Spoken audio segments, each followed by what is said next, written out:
Welcome to Global Morning. The death toll from flooding. Most time our politicians just bring in policies too, for sure. Incidentally, we have several more stories. The legislature was carefully crafted to 22.2% inflation rates as of April this year. What does that say about where we are as a country? I think Nigeria has resorted to being resilient. Before you call a police station, before they even leave, they'll take permission from I don't think there's really anything on ground to improve. the struggle as to strike. The Minister of Education volunteered and said, give me 2 weeks. It was alive. The president never gave me any deadline.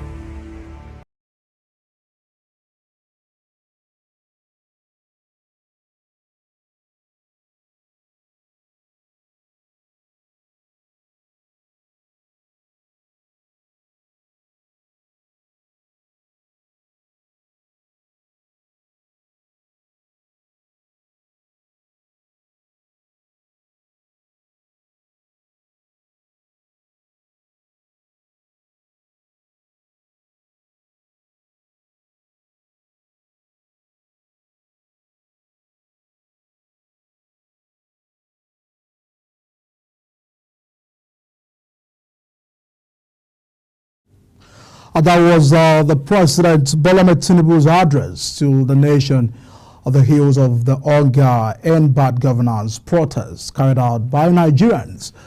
We carefully listened to the president. Of course, we'll be underscoring some of those points he made. And of course, also to look at if these has properly addressed the demands of the protesters. Recall that the protest started on the 1st of August, and as it looks like, this is already another day counting on towards the 10 days proposed and planned protest by Nigerians. All of these will be looking at it, and of course, looking at the response of the president, the body language of the president, the semantics, and of course, the points that he made. Of course, his words will be getting at that, and some of these administration's achievements that he has read out. All of these will be what we'll be discussing this morning on our program. And of course, my guest is already here in the studio. Of course, will be giving us an insight to what he made out of the president's address. And earlier, of course, also underscoring the fact that some persons are arguing that the president is coming very late to address the nation. I recall that the protest started on the 1st of August, and this is just when the president is coming in to address the nation on the 4th of August. 3 days down the line, does this reflect the plight of many Nigerians as he answered the questions and the demands of the protesters? All of that will top chat on the discussion on the program this morning. Good morning, our legal practitioner, Mohammed. Thanks so much for joining us on the program. Good morning. It's always a delight to be in this. Thanks so much. The critical questions, is it that the president probably was pressured to address the nation because it looks like it's coming barely after many hours of the protest? For me, better late than ever. We're glad and we're happy that the president has found time and created time out of his busy schedule to address Nigerians on the prevailing protests here and there in the country. So it's still a right step in the right direction. Hopefully we're going to have more and more of this, and we will continue to have these issues being addressed one by one and tackled from the government. We expect that we'll be expecting the reactions of the protest organizers now, because having listened to Mr. President's address of the nation, he made some points, showing us, itemizing his scorecard so far, the initiatives that his administration has reeled out for the betterment of the Nigerian economy. And also, he also warned protesters and also, condemned the elements of violence in the protest. So, for me, I think it is still a place to start, even though there's still much to be desired as a form of response from the government, looking at the severity of the situation on ground. Mr. President appears not to have grappled with the the main agenda of this protest. Of course, every government or every administration has its own programs, its policies that is planning to reel out and to make the country better. But then again, we will observe that what the president has come to do is just to tell us that these programs have been put in place, and I think a major problem here is the questions that is on that will be on every lip, having listened to Mr. President, will be how are these things translating into action? What are the impacts? What's the impact level on the average Nigerian? So I think for me, that is my perspective right now that I can.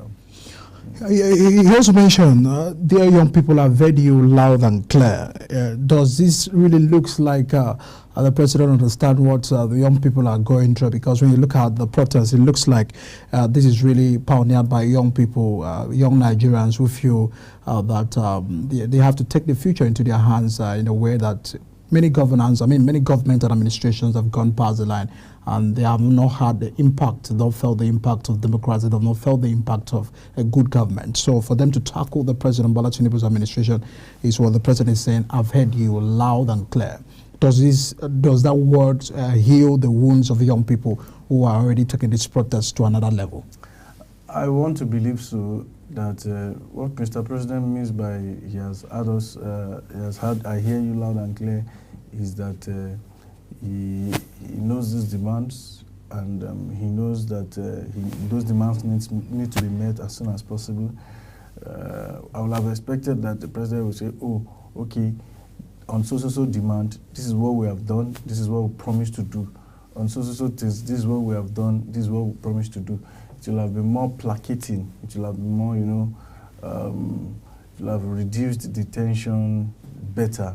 But well, just like I said, Mr. President, under the theories of power, the stewardship theories of power, is the father of the nation. And when the father tells you, he hears you, he sees you, it means he knows where he knows what is wrong with you, he knows where the shoe is pinching you, and he's going to try his best to make sure that he settles or he deals with those situations and issues that are contending. Because it was looking like you can't beat a child, and I expected the child not to cry. When you look at the fact that what they were chanting, I was on the field, so several times the people were chanting, we are hungry, we are hungry. It looks that it was real. It wasn't something probably what people term to be politically motivated. It looks like this is the reality on ground. A lot of young people are finding it very hard looking at the inflation, looking at the cost of many commodities we have in the country. How do you feel this address will begin to materialize in the market? Because all of this grammar, what many Nigerians are looking forward to is at the point where they are going to buy Gary, at the point where they are going to buy a bag of rice, at the point where they are going to buy onions. They want to see that things have changed. Does it look like Mr. President broadcast today has answered that aspect? Because a common Nigerian is saying, I'm hungry. And it looks at it was just a mere rhetoric from the president. All right. So, well, for me, just like I've said, you see, it is not enough that president comes to tell us that this is what we have done. Actually, where the question is, the big question itself is, how am I supposed to be feeling the impact of these things president has said he has done? The common man, what are the basic things that affect the average or the common man on the street is light food, how you light food, transport, which boils down to fuel. You understand? And these things are the primary indicators for an average or the common man. They are primary indicators to say, okay, government is working or government is not working. So, and essentially, food. Sincerely, we are yet to see the cushioning effects of some of this initiative. We are expecting that the prices of food will drop drastically, and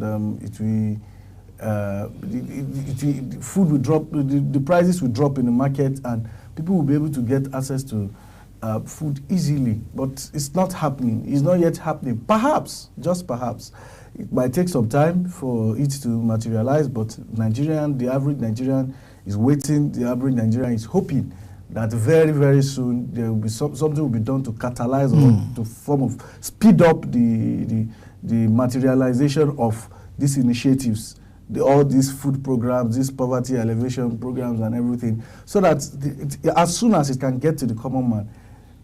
Yes, it is not until, for example, we need evidences to back up these figures. Mr. President is telling us that so billion has been put, so place, beneficiary. We want those statistics. We want the common man to be able to say, yes, oh, the next person to me, or at least if you are able to, if you are able to say, okay, about 5 people to me now, there's 1 out of 5 or 1 out of 10 of every Nigerian knows what President was talking about. Okay, oh, I got so money. Oh, so program, I'm a beneficiary.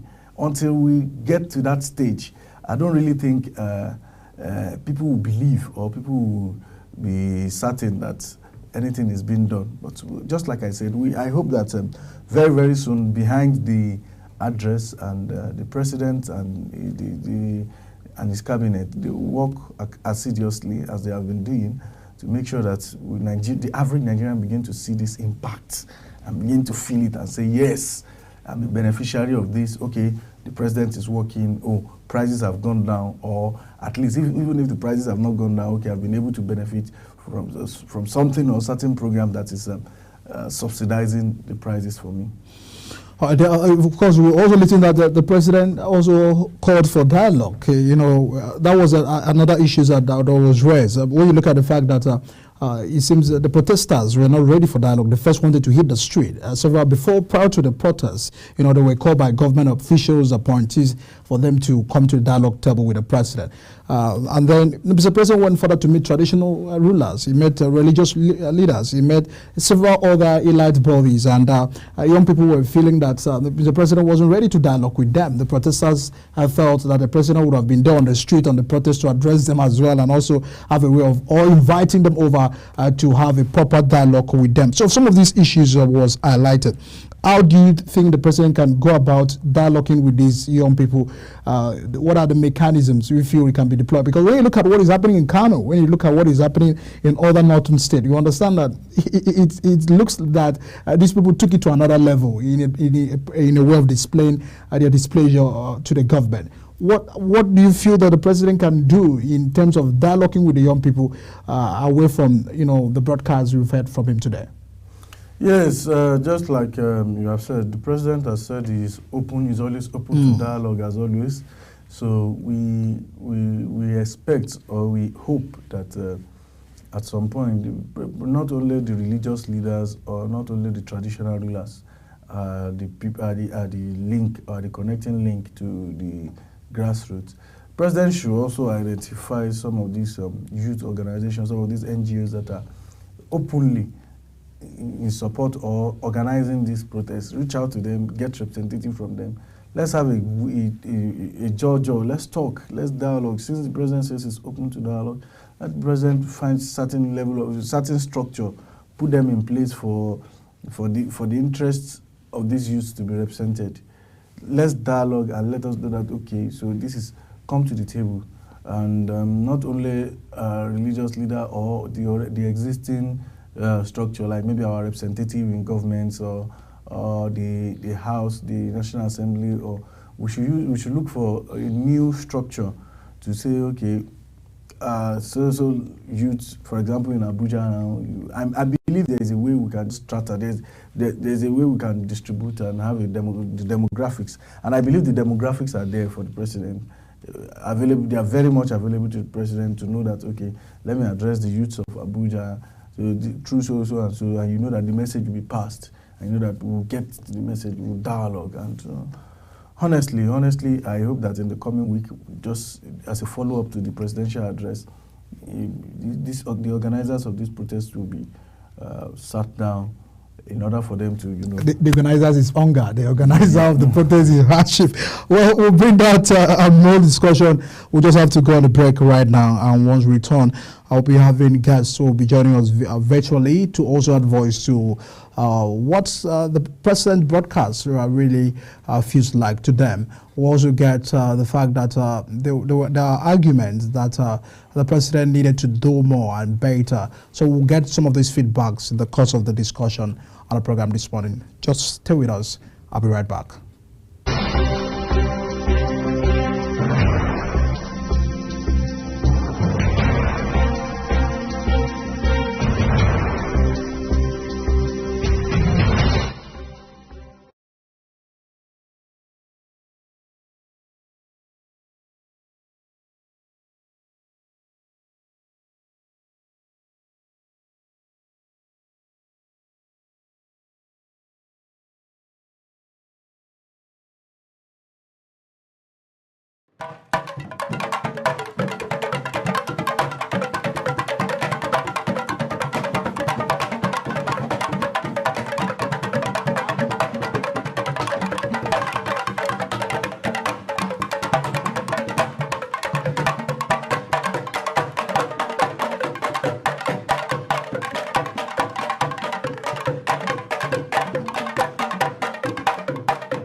So frankly speaking, it is now time for Nigeria to see that Global TV has come and has come to stay.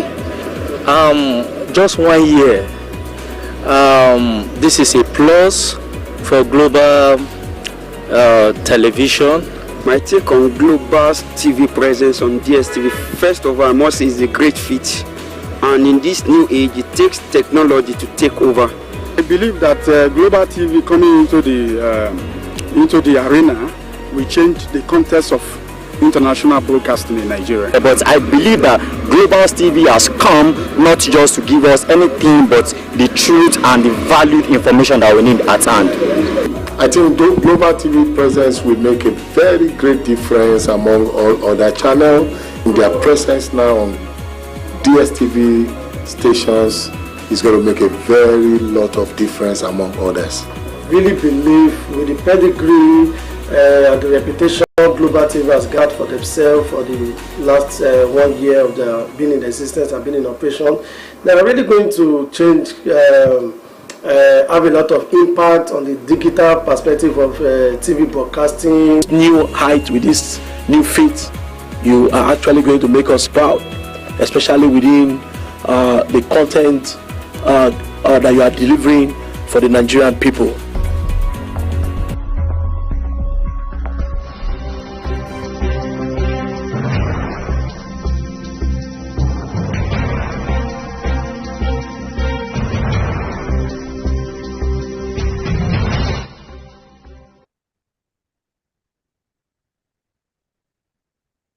And Bola Ahmed Tinubu's address in respect to the state of the nation. Joining us from United Kingdom is Charles Kene, public affairs analyst. Good morning, Charles. It's morning here in Nigeria. Good morning. Yeah, good morning, Michael. Thanks so much for connecting. Give us an understanding. You have listened to the president, so we're trying to get many reactions as we can. As it's put to rest the agitations and the demands of young people. Thank you, Michael, for coming on to have a little chat about this. The address of the president, I will first of all say he is responsive to calls, even if it is late anyway, but he finally responded. But my concern is that the reason for the address by the president did not address the reason for the protest. I will tell you that again. The reason for his address this morning did not address the reason for the protest, because the protesters has clearly laid down reasons and grievances for their protest, which is publicly known, and I have a copy of it here. Now, I expect the speechwriters of the president to be more empathetic and more relational in trying to mirror whatever they are going to put together for the president to give us as an address, discuss it with the president as well, so that they would connect.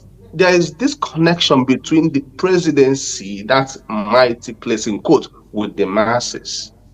And the funny thing, which is laughable, is that I've even seen the speech leaked before the president. It's such an embarrassing situation that the president scheduled the speech 7 a.m. and the speech has leaked before then. So it says a lot about the people working with the presidency, about, it's laughable.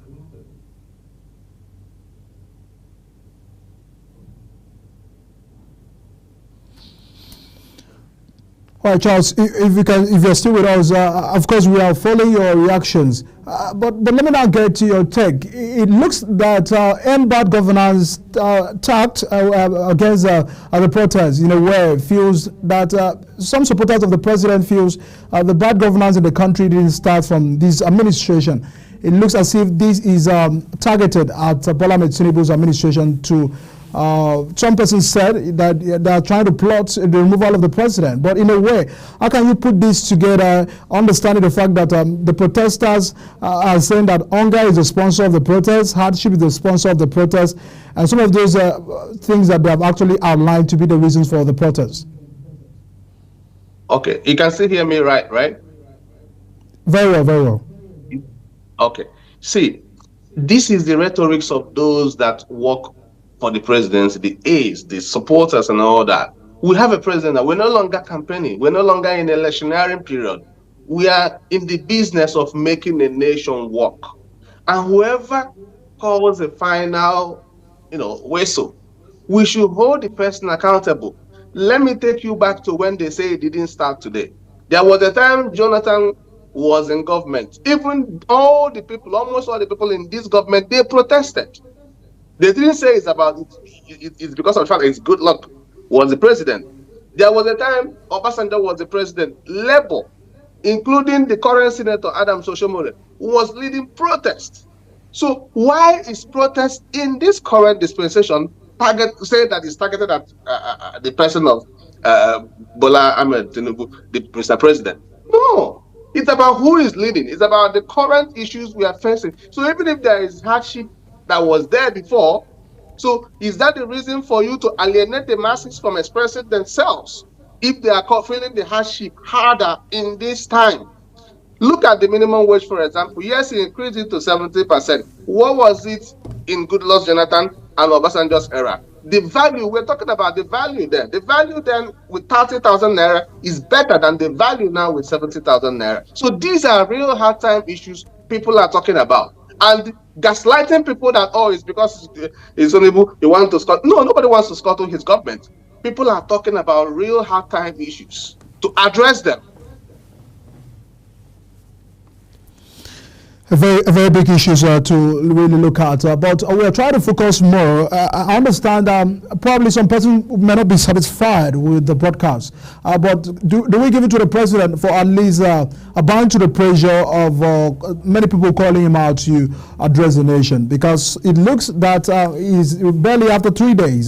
These are the day 4 of the end bad governance protest, and now the president is coming at a time and also calling for protesters to suspend the strike. To suspend the protest. Does it look that in a way the president has the human feelings, has the people at heart, or underscores what the people were really agitating for? Maybe people's perception vary, but my own perception of the broadcast today is that it is not relational. There is a disconnect with the masses. They didn't narrow the broadcast to reflect the reason for the protest. They clearly laid down guidelines, which I can just run a few of them. They are talking about overtaxing. They are talking about electoral fraud. That was not part of the broadcast this morning. Yes, he talked about removing fuel subsidy. It's final. There's no going back about it. But you and I knows that there's been a lot of back and forth on is there really a fuel subsidy or not. The minimum wage of 300,000, which I don't know how it's possible. But the point is that the reason why they made it 300,000 is because to add the value. But the president made it 70,000 naira. But the question is, what is the value of that 70,000 naira in Wuse market? Now, the other thing is, he talked about how he's disbursed student loans. Some people are talking about grants, some people are talking about loans. The question is, they're not talking about student loans in the reason for the protest. They are talking about reducing the hike in tertiary education fees. The president did not say one word about hike in tertiary education fees. What values have you put in place to discuss with institutions to find ways to cut down their tertiary education fees so that people can even use that student loans to be able to get affordable education at the tertiary level? Now, the most important thing for me is accountability in governance. I didn't see the president talk about accountability in governance. Now, the president talked about a lot of things like the youth programs they set up. The numbers and figures he was reading out as beneficiaries was very infinitesimal to the population side of the country. So that makes it not impactful. You doing a program that less than 100,000 people has benefited or less than 1 billion people has benefited is not impactful in a country that has over 200 million people. So that's why you're going to see unrest. That's why you're going to see people take the streets. So looking at all the things they raised here, reform the EFCC. Nobody talked about reform the EFCC because EFCC has been trying to get Yahaya Bello, the former governor of Kogi State, to come and answer to allegations against him.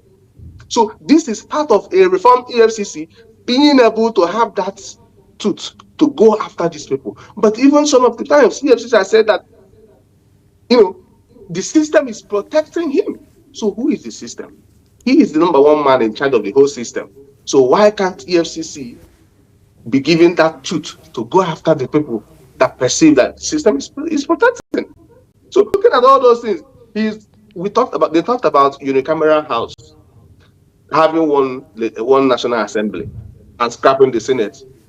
Policy change should have either suggested or commented on it in this broadcast, but nobody talked about that. So that's why I said it is not connecting. There's no relational, attribute of the speech to what the reason for the protest. So you're looking at other aspects of. He talked about energy.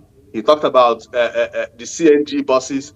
He talked about, there's another aspect of the protest that talk about resource control, decentralization, and all those things. These are part of the things we have been calling for this country. Devolve power, decentralize things, let people go at regional level to manage themselves. But these are the disconnect in the speech. And to make it laughable, the speech leaked. I don't know if it is a design. Does the president's speech leak before the time? Or perhaps maybe for us to have it and, digest it before he reads it out. All right, I still have in the studio Abdullah Aziz, a legal practitioner. Thanks so much for still staying with us. There are concerns about security agencies carrying out their lawful duties. We've seen instances where the protesters had to have a terrible encounter with some of the security agencies where they resulted in using tear gas and some other approaches. Do you feel that they are lawfully doing all of these, or do we have a brutality in the process of the encounter with the police and the protesters? If you ask me, my answer will be yes, yes, and yes. The reason why I said that is personally, I live around the axis of Lugbe, of Abuja. On August 1st, around 6 p.m. in the evening, some, let me call them hoodlums, they entered the express, the airport road, stopping vehicles. They were working with the notions that Nigerian Abuja politicians are jetting out of the city. And so they were stopping motors and destroying cars. But in response to that, the security forces that was deployed, actually, they were able to successfully disperse these people, but they did more than that. Shots, guns were blazing. If anybody lived around Lugbe, they can attest to this. Guns between Federal Housing Bridge and Car Wash and down to police signboard, those bridges, in between those bridges, the guns were blazing, tear gas. People were in their homes and respective shops. They caught up with a stray bullet. My next door neighbor currently is in the hospital because he caught a bullet in his leg. You see, what the security forces, I believe that they are there to secure life and properties. They should not be the one to, wreak havoc. If the force, if the force should be commensurate when they are responding, it should be commensurate with what they are trying to stem, not overdo, because they were shooting sporadically. I'm telling you categorically, sporadic shooting, tear gas in the air, gun blazing. My God, it was really scary because I was at home throughout. In the roof, you'll be hearing different sounds, different. There was a lot of tension and panic. The people of Lugbe actually encountered. So I still believe that the security forces or the order, when they are giving orders to go and stem some of these and respond in real time to some of these threats, they overdo. They do it too much, blow it out of proportion, such that it leaves room for much to be desired of their intentions. Are they there to hurt people or they are there to protect people? This is the big question that we'll begin to ask. And I don't think I had any part of the presidential address. I don't think they calling them to order. Yes, I don't think Mr. President actually addressed that. I was really hoping that the President was going to address the issue of the security and how he's handling it. Well, he has actually commiserated and reacted to the loss of life in Kano, Kaduna, Jigawa, and Borno. That's the four states we could really retract from his broadcast. Mr. Charles, let me get back to you. It seems the people of Southeast are distanced themselves from these protests. Does it look like there's no hunger in that part of the country? Michael, he who is down fears no fall. The Southeast people are already considered people that are down. They are already considered people that they are not trustworthy enough to play active, roundtable role in decision of what is going on in the country. So they've been suffering all along. It's not today. They've been suffering political marginalizations and the rest of that. But the point is that a Eastern person is a hard worker that doesn't depend on government for anything, except the basic amenities that government are meant to provide.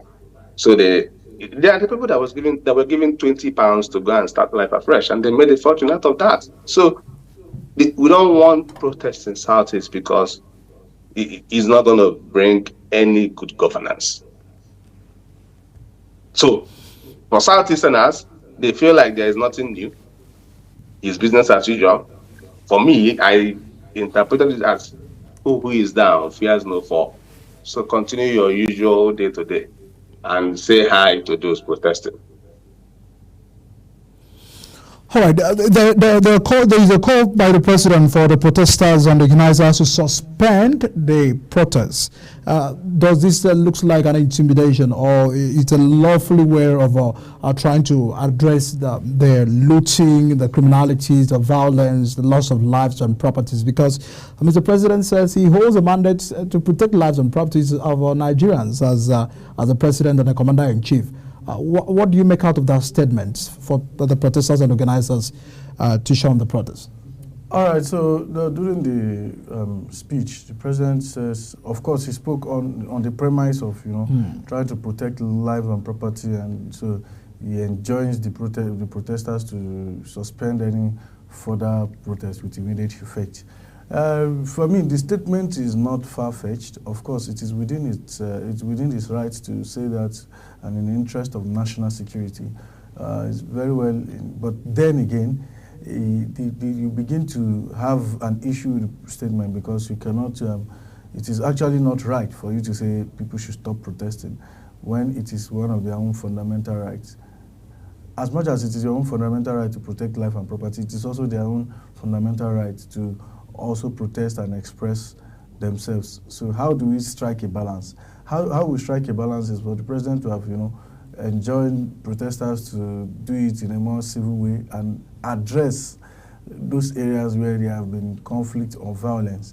And also for the president to also, because it is his responsibility, national security falls on his lap. So she'll be able to also beef up the security to see that, okay, they are able to handle and contain whatever threat or whatever violence is coming with this protest.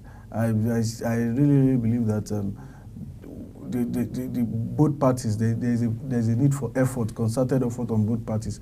While the president's the government side works on beefing up the security and responding accordingly and making provisions for quick response. The protesters too and the organizers too should also be mindful of the violent elements and agitative elements of the protests.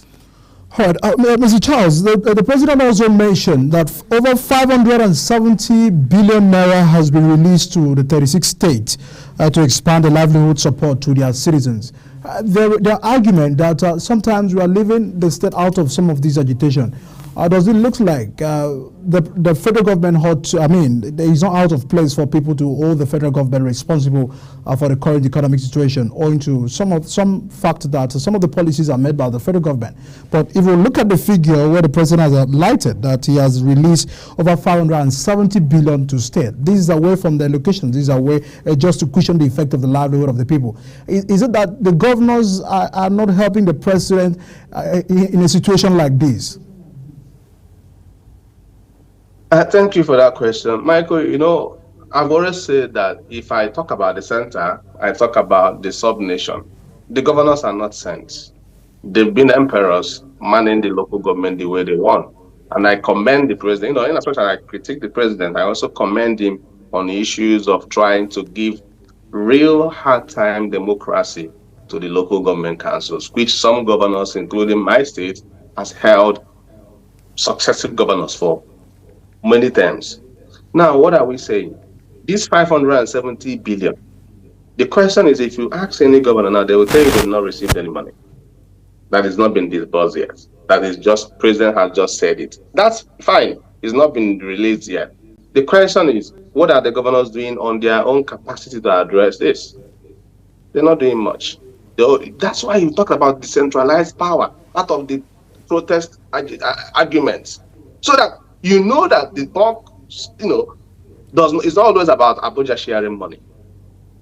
Even if you release this money to the states, they would most likely steal the money. The 20 truck of rice or grains or something like that they released before to quench hunger and food security. Nobody is talking about that. Even my own state, nobody has mentioned that in Anambra State. That have we received this truck of grains or rice to help quench hunger, or have we not received? The federal government should also communicate in real times, in real life times, that, oh, this is Anambra ongoing, for example. This is Edo ongoing. So that people would see through the media handlers of the president that, oh, these 20 trucks or whatever has gone to this state. You now focus on that state. If you release this money, say, oh, I have released this money this day. So you now focus on that state. Because if you go to the person that meant to receive the money, they tell you they've not gotten the money. And somebody has made an announcement that they received 570 billion. So it is communication disconnection. It is not relational. Because if you want to address a hungry person who you said you disbursed money or food for, you tell him, the man in charge of your house have given the person 20 trucks of gari to you. So go and meet the man. And I'll go and meet the man with alacrity that something has come here for us. Where is it? Because everything is still like a small screen. Because if you go to meet the man that's meant to receive it, he'll tell you he's not gotten it. And there's no way you go to get a real lifetime feedback on the person that said he's released it. So there's a confusion. Confusion from the sender and confusion from the receiver. Hello, a concern.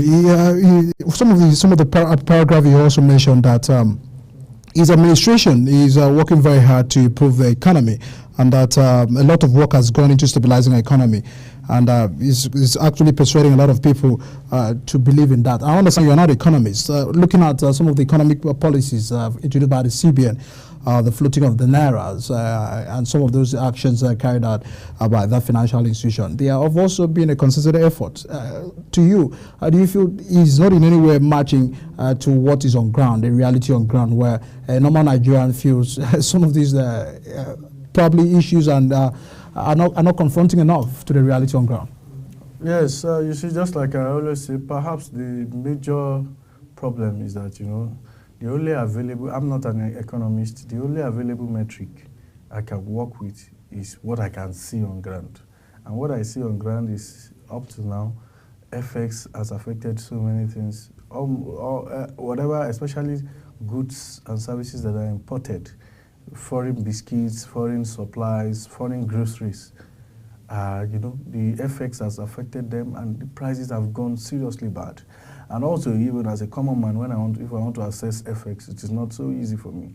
I assess it at a very, very high rate, and so I begin to question some of these initiatives, some of these economic policies of the CBN. I'm not seeing the result. We are not seeing it until and unless the common man gets the results, is able to measure it, is able to say, okay, yes, this is how I feel about this. I can see this impact. I can feel this. I can actually work with this. What the government is saying is actually true and verifiable to me as a common man. Until and unless we have that, sorry, Nigerians will always continue to believe that things are not working. So it all boils down to how we can begin to see this can materialize. Change. Yes, materialize right in the face of the common Nigerian. All right. Charles, the president said the tax before us is a collective one.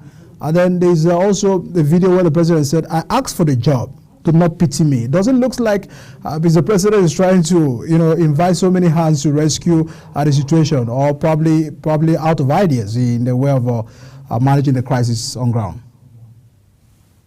Yeah, that's why I said from the start that politics and campaign are over. So the presidential handlers and those that supported him should understand that we're no longer doing campaign here. All of us are holding him accountable. So they should not come and say, oh, is it because it's good luck? Is it because it's Tinubu that we're doing protests? We did it they did it for Jonathan. Some people did it for Obasanjo. So he said, do not pity me. Somebody that asked you not to pity him.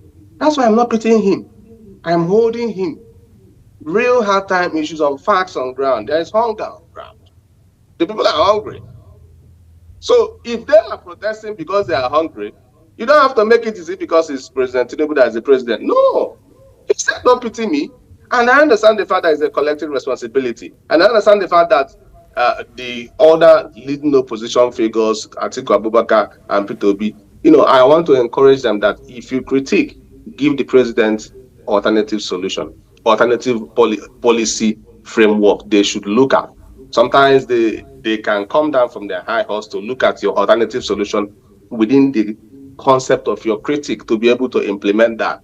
So that's why whenever I critique something, I would say, this is the way it should have been. That's why I said this speech would have been written strictly based on the points raised by the protesters, one by one, so that it becomes connecting. It becomes relational to their issues. So that's the way we're going to help the president, by not pitying him like he asks us to do, and also holding him accountable, and trying to reach out to those people that don't understand what's going on in the media, to understand what's going on in the media, and also call out those people that try to gaslight people that it's because it's President Tinubu. That's why we are. No, it's not about him, because he protested and critiqued somebody before him. So we have to do that to him as well. That's governance. That's leadership. You have to be able to take critique, to be able to go and reflect, internalize, and come up with something better. There are so many issues, of course, the president had outlined. Of course, some of these issues are also in a way of bringing to birth some of the achievements of his administration. He highlighted several, including the student loan. To him, it solved the issues of education and addressed probably the challenges where we find that many students encounters in Nigeria. Looking at all the achievement of the president is applaudable, and I mean, of course, laudable as well. But we are still finding it very difficult to the fact that that is not what the protesters are asking for. I mean, it looks that protesters are targeting at fuel subsidy, the reversal of that policy. To many protesters we've interviewed and interacted with, they want the president to, reverse that particular policy, because to them, it has affected everyone. It affected, the farmers. It affected, traders. It affected, even the working class. Looking at the corruption in the oil sector, does it look like the president is not ready to confront, the corruption in that sector away from, chasing shadow? Well, sincerely, I will still go back to my earlier point that, you see, the oil and gas sector is one that is very, very dicey and dynamic. And if things go well in that sector, I think things will go well with our economy, because our economy is largely dependent on that sector. And so, the question that has been on the lips of protesters is, you say you have removed subsidy. What are you doing with this money? The savings from the subsidy. Yes, what are you doing with it? You said one of the reasons why we remove subsidy is for us to be able to diversify the money into other aspects of the economy. How has that been done? Fine, quite all right. The president highlighted several initiative policies and things that he has ruled out. But then again, it's still not enough to Nigeria, what's it called, Oliver Twist. Nigeria will continue to ask for more and more and more and more until you can do more, no more. So we hope that the oil and gas sector, that the president, of course, I think I quite agree with the president that a lot of reforms are actually being done on a daily basis in that sector, but there's still room for more to be desired. There's still a lot to do. So the president still has to, buckle up and do things right and do right things in that sector. And also, you made mention of the educational loan, and well, I don't think it's a major issue of concern right now. But then, and of course, that particular issue of student loan, that policy or the initiative have been widely criticized that it's going to open floodgates to a lot of trouble and drama in the nearest future. So in terms of the system, we know what the situation is in America in terms of billions and billions of student debt loan. That is currently, the figure is always increasing in the US and in the advanced climb. So what more do we expect of a developing nation? Are we ready for it? Is it something that we can do? Is it something that we can do successfully? So, well, the answer to that question, time shall tell. Yeah, Charles, let me get your take on that, because the president acknowledged the fact that we are a blessed country with oil and gas resources, but he got worried to the fact that some of these foreign exchange was paid heavily to subsidize this oil, and then they are concerned the fact that if almost all the presidential candidates in the last election had subscribed for subsidy removal. But it looks that Mr. President is left, in the midst of some level of consideration right now, where people are calling and saying, no, we can't take this because this is, reducing, the lives of many Nigerians to zero and causing a lot of poverty in the land. Bringing several issues that we are finding very hard, because it looks that this is the only policy, this is the most disturbing policy of this administration. But to the president, he took the tough decision, to remove the subsidy. How do you feel that the president can manage all of this? Also understanding the fact that we are saving a lot when you look at some of the things that over 2 trillion naira is saved in a month in regards to from the oil sector. How do you strike this balance? That was one of the major release of the president the day he's been sworn in, that student loan is gone. Without a cabinet, without policymakers, without, I was listening to one of the APC members on one of the television stations saying that, just like surgeons, that it will be painful, but after the pain, it is for the good. And I said, come again, this is my profession. I'm in the medical field, and let's say that you want to operate on somebody. You have to work with an anesthetist to give the person adequate anesthesia, and you have to test the anesthesia before you make the first incision. Now, student loan is a very big subsidy removal is a very big incision on the life of Nigerians, because that is what you put in to subsidize what they use regularly and daily. So if you want to remove it, you want to incise them, you have to put adequate anesthesia. And what are those anesthesia? For example, all these things that the president is really now they are doing, student loan, the youth scale-up program, the NAPTIP, the housing programs, the sharing of rice, all these are anesthetic measures, if I use the word of the APC guy. So you have to make sure that you saturate the system with cushioning measures before you make that incision. Because you don't make an incision to open somebody up, and you now find out, oh, it's painful, and you now start looking for ways to cushion the pain. You will be struggling with pain, struggling with bleeding, and the person might even, die on you. So that's what happened. They put people into hard pressure without cushioning the impact of the pressure. You need to form your cabinet, plan a policy framework, give it about a year or two for you to be able to put cushions in place. Then you do a gradual sequential removal of subsidy. If there is subsidy, because we don't even understand what's going on now. Some people will tell you there is no subsidy. Some people will say there is subsidy. So on the aspect of what is going on the oil and gas and all that, I don't know. Because it's part of the agitation of the protesters.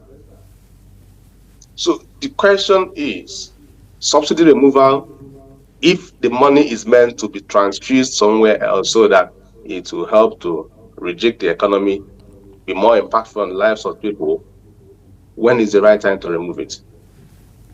We're not seeing the effect because the petroleum price is high. And that singular effort, that singular policy from day one of the president is what is making a mess of everything socio-economic wise. Thanks so much, Charles Kene Ojoku. Thanks so much for connecting with us from the United Kingdom. We appreciate, of course, your opinion and insight on the program. Thanks so much. Thank you. My pleasure. And of course, a very big thank you to our studio guest, of course, who has also given us a fresher perspective to the many challenges. Mohammed Abdulaziz, a legal practitioner. Thanks so much for joining us on the program. It's always a pleasure to be here. Thank you very much. All right. And that size we'll be having right here on the address of the president. You just have to stay with us, and by 12 we'll bring you the midday news right on the program. Thanks so much for staying with us. I am Edikan Michael.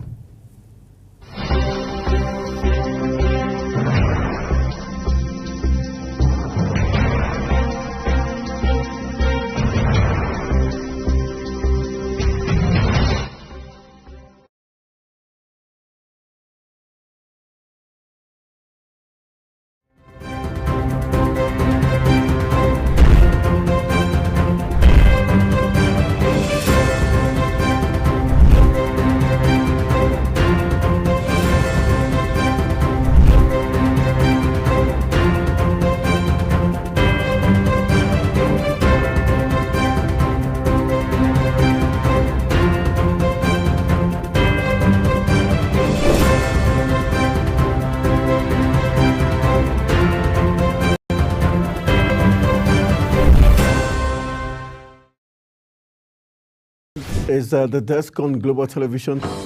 Nigeria, come join Anthony Momadou on television's most compelling and facts-finding talk live show.